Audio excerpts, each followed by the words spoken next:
बहुत सारे लोग ऐसा बोलते हैं कि स्कूल में पढ़ाई नहीं होती। आपने कभी सोचा कि स्कूल में पढ़ाई नहीं होती, वो टीचर्स गए कहाँ? यही कोचिंग सेंटर वाले उनको खरीद खरीद के ले गए। अगर जिस दिन ये कोचिंग सेंटर बंद होंगे, वो टीचर्स कहाँ जाएंगे? वापस से स्कूल्स में जाएंगे। आज से 20-25 साल पहले ये कोचिंग इंस्टीट्यूट नहीं थे बच्चों। गवर्नमेंट स्कूल में जो टीचर थे वो बहुत ज्यादा एजुकेटेड माने जाते थे और लोग उनसे पढ़ने जाया करते थे। धीरे धीरे ये कोचिंग कल्चर चलते गया। गवर्नमेंट के जो टीचर थे, और आज भी गवर्नमेंट के एम्प्लॉय बहुत सारे अपनी गवर्नमेंट की जॉब छोड़ छोड़ के इन कोचिंग सेंटर्स में पढ़ा रहे हैं और बड़ा बड़ा पैकेज छाप रहे हैं। सबको मालूम है इस बात का।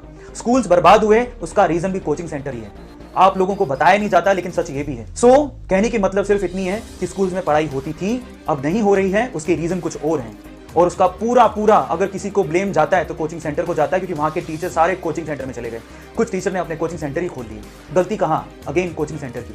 रैंक बनाने का काम कोचिंग सेंटर नहीं करते। मुझे बहुत सारे मैसेजेस ऐसे मिले कि सर, जो टॉपर होते हैं उनकी रिस्पॉन्सिबिलिटी तो ये कोचिंग सेंटर उठा लेते हैं, लेकिन जिनका रैंक नहीं बनता उनके बारे में क्या? उनके बारे में तो कोई बात ही नहीं करता है। Now think of it. उनके पास एडमिशंस लाखों में होते हैं, लेकिन सिलेक्शन 5,000 4,000 भी नहीं होते। Think of it, think of it. हमें सोचने की जरूरत है। इसलिए सबसे पहले कोचिंग कल्चर को लगाम लगानी पड़ेगी। और आपके एडवर्टीजमेंट से इन्होंने इतने ज्यादा फीस बढ़ा दी है, 2.5 लाख, कोई 1.5 लाख। इतनी इतनी फीसें होती हैं क्या? क्या है एनसीईआरटी में? मुझे समझ में नहीं आ रहा कि जिनके लिए आपको कोचिंग करने की जरूरत है। एक पेपर शायद थोड़ा सा मुश्किल होगा, जे एडवांस। मैं आपको एक बात बताता हूं, बहुत सारे बच्चों को पता नहीं है। आज से 20 साल पहले, अगर आप 20 साल पहले के पेपर उठाओ जिसमें ऑब्जेक्टिव और सब्जेक्टिव पेपर भी होता था, वो पेपर बहुत हार्ड होते थे। तब कोचिंग सेंटर नहीं थे, तब 50% मार्क बनाना भी बड़ी बात थी।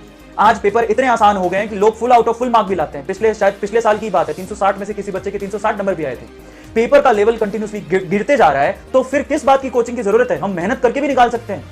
और अभी तो जो आप पेपर का पैटर्न देखोगे वो सारा का सारा एनसीईआरटी से है। मुझे समझ में नहीं आता, सिर्फ एनसीईआरटी को पढ़ के जब आपका सिलेक्शन हो सकता है, अगर आप शिद्दत से पढ़ लो, थोड़ी बहुत जो मदद की जरूरत है, वो बहुत सारे सोर्सेज हैं, बहुत सारे। आप ढूंढिए तो सही।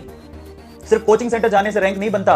अच्छा, एक और बात, अगर आप कोचिंग सेंटर जाना चाहते हो तो कोचिंग सेंटर वाले को बोलो, जब आप इतना फीस ले रहे हो, आप लिख के दो कि आपका सिलेक्शन हो जाएगा। कोई नहीं लिख के देगा। तो गारंटी कहां है? गारंटी स्टूडेंट में खुद में होती है। स्टूडेंट में खुद में, अगर वो डिसिप्लिन्ड है तो उसका सिलेक्शन हो जाएगा। डिसिप्लिन नहीं है तो उसको आप कहीं भी डाल दो, उसका सिलेक्शन नहीं होगा। जो अगर आप सोचते हैं कि ऑल इंडिया रैंक 1 ये कोचिंग इंस्टीट्यूट ही बनाते हैं, तो बहुत सारे टॉपर ऐसे हैं जो अपनी रैंक बेच देते हैं। मैं उन पेरेंट्स से कहना चाहता हूं जिनके बच्चों ने अपनी रैंक बेची। आज वो रैंक बेच रहा है, कल को आपको बेचेगा, परसों अपने देश को बेच देगा। संभालिए, जरूरी है, संभालिए। हमें सोचना पड़ेगा।